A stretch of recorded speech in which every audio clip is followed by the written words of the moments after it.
Mrs. Dilligard, a 76-year-old, was scheduled to have her leg amputated. One of her family members came to a community reach diabetes education class and talked with a community health advisor about Mrs. Dilligard's problems.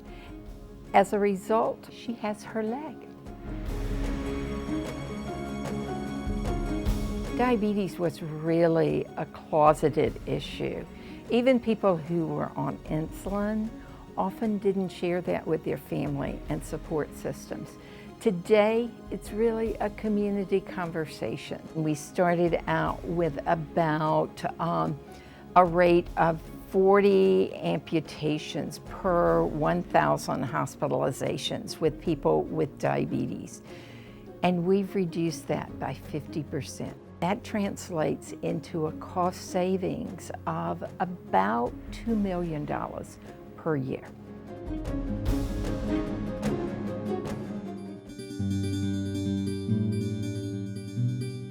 In 2003, we did our initial community readiness surveys, and what we found out is that the community wanted to talk about methamphetamine.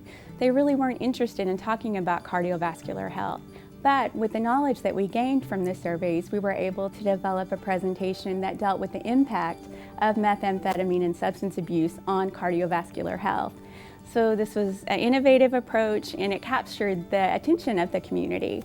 The community really felt like that we were talking about what they wanted to talk about. And through that, we were successful in getting across our heart health message. Welcome to Cooking with Council. We're going to be cooking some vegetable chicken stir fry. We have a program called Cooking with the Council. What we did is they take recipes that we're used to, we've grown up with, and they change the ingredients around and make them healthier recipes. And we were wanting to show these in our healthcare facilities, our exercise facilities. We're going to learn right with y'all today, so. It was kind of new for me too.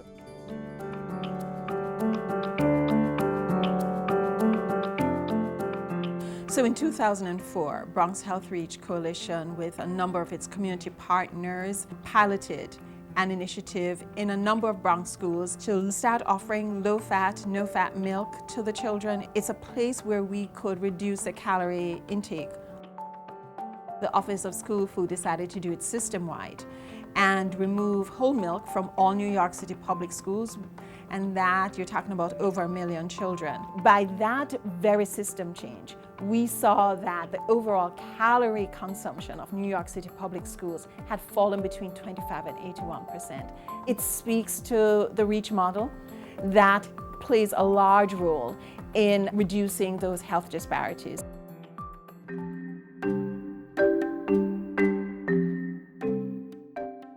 We work with Pacific Islander and Southeast Asian women around breast and cervical cancer, and we work with them to increase screening. We do patient navigation, so we'll do everything. The total population is about 600,000 women that we could reach throughout Southern California and other areas. We reach about 150,000. For the Asian and Pacific Islander community, cancer really had a stigma. People equated cancer with death. Through our program, not only did they build trust, but we built communication up with the providers. We've had several hospitals be really supportive to the women. For example, one hospital has been hosting our Thai cancer survivors group, and in fact, we just had a fashion show with the cancer survivors. The doctors come out, they help to run the support group as well. After our program, 70% of the women got screened, and they get screened regularly on an annual basis.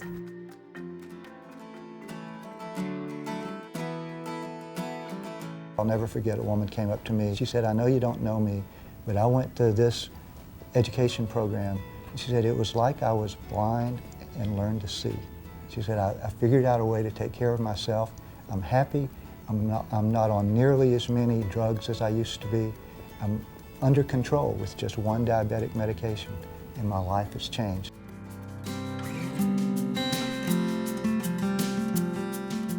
We are in the middle of the Deep South, and we have the majority of our population are low income and minorities. And most of the people there are completely isolated. Lack of transportation, lack of healthcare access, very limited facilities for mammography. We trained about 170 women to serve as community health advisors. and by giving them the knowledge, they can be empowered to help and serve and educate their neighbors and the women in their communities. They took those messages and delivered it in their own way. For example, they had a hat show in their church and invited all the community to come and watch the hat show, but then they delivered the message about screening. They reached at least, we know, about over 3,000 women. We were able to reduce the disparity in mammography screening from 18% to 3%.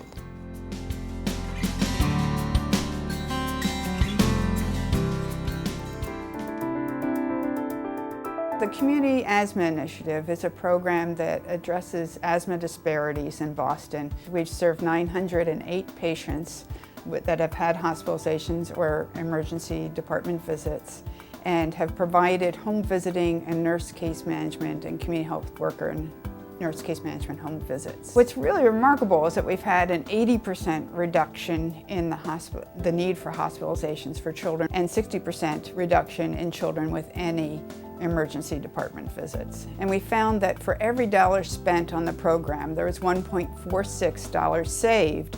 When we add quality of life in trying to estimate the cost of missed school days and missed work days, there actually was a 1.73 return on investment. And that's saved to insurers and to society, not to the hospital.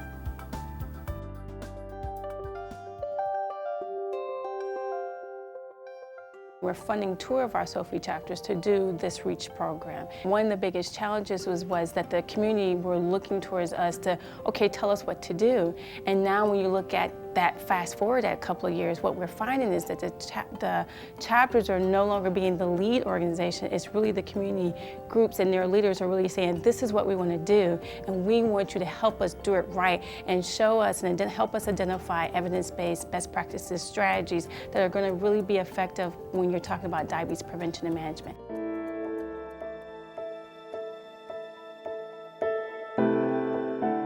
We really see our role as being an expert resource and research center on hepatitis B. With this REACH funding, we've been really been able to create networks, link partners, link community organizations that didn't know that there was a community organization in the state right next door to them doing a similar project. We developed a campaign based on a lot of data that we've been collecting in the communities. There's a big LED screen on the corner where the large part of our community, the Korean and the Chinese community, live, and it was there every 20 minutes. We're really thinking long term. We want to be able to sustain this project and develop something that will work in other communities.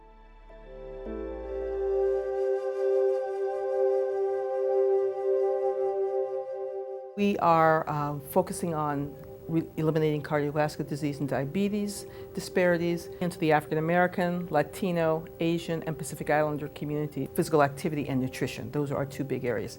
Using instant recess as our catalyst, we've worked to bring physical activity into those environments in which people are working. They dance or exercise together. And in one instance, we were able to work with the at-risk Appalachian community.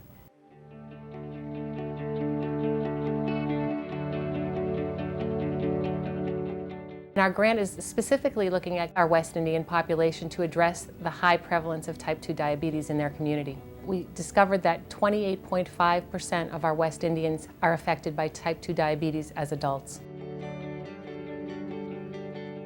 We're helping people recognize that they can make a difference within their own neighborhoods and local communities. We have 2 other programs in Schenectady County that were funded through the CDC, and because we have these 3 programs working in synergy, we're able to create stronger programs and really improve the prospects for changing systems and environment within Schenectady.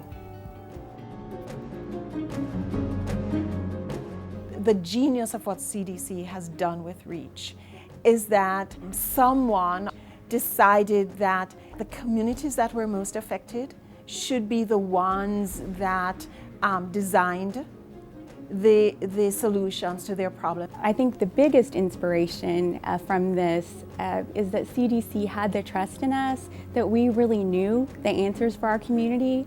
The most exciting thing about REACH is the community ownership.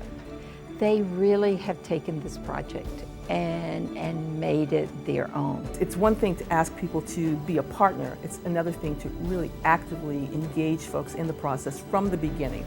For communities of color, REACH gave us hope.